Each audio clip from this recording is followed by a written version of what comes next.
But the point is the Lord's always preparing. Like there's going to be things that you are feeling inspired to do. You feel the Lord speaking to you about. There's going to be things that the prophet and the apostles are teaching.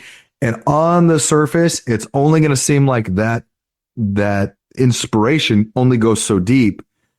Generally, though, there's so much more down the road that the Lord has in mind that we just don't see. It hasn't really been revealed and illuminated to us yet. We got to keep going, keep moving forward, and that greater vision and plan the Lord has in store will manifest. And then you start to get a glimpse of he really knows all, and he really is taking me to that promised land, so to speak, through the wilderness. Well, so much that the Lord does is always preparatory. Like there's so much foresight. And I mean, if you look at Joseph Smith's whole ministry, it was really all preparatory. Like they didn't feel that way. Like the saints, they felt that this was all happening now. Like they felt the second coming was imminent, and they, gathering and establishing Zion, and then it didn't work out. And it's like, well, what's going on here? In hindsight, we see all the puzzle pieces put together, and we realize like these were all preparatory efforts so that the doctrine, the revelations could be recorded, so that everything could be restored. Right? The doctrine was being restored, the commandments were being given, but the execution of those things takes time, because the real overall mission of the church, right? It's vast. I mean, it's preparing the inheritance. It's preparing the entire earth for his coming, and what is to come in connection with his second coming. And that's no small thing. I mean, it's building. We're tasked with creating the kingdom of God on the earth, like the kingdom, the political empire that Christ is going to rule and reign over. That's not something that you just you throw together in a decade.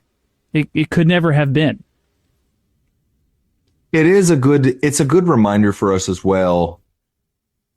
And this is something we can get caught up in a little bit with outside Christian faiths and denominations where, and I'm guilty of this. So let me caveat that before I say this. Like, I'm very guilty of this, where I look at other faiths and I try not to be too judgmental, but I say, you're limiting yourself.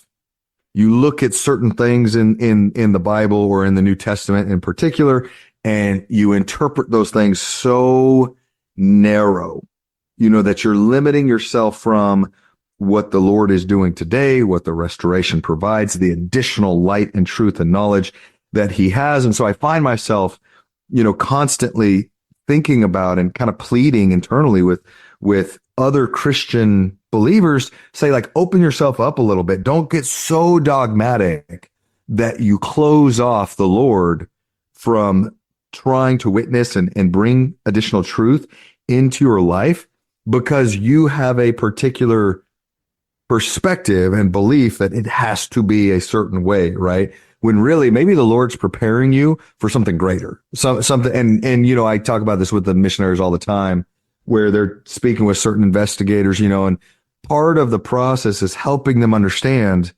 that things in their life maybe are actually helping prepare for what the opportunity is before them, like what the Lord is trying to open, the door that the Lord's trying to open for them.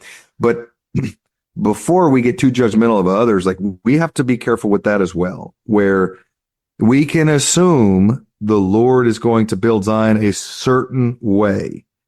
And certainly there's been revelations and some understanding that's been given on how that's going to ultimately happen and be manifest.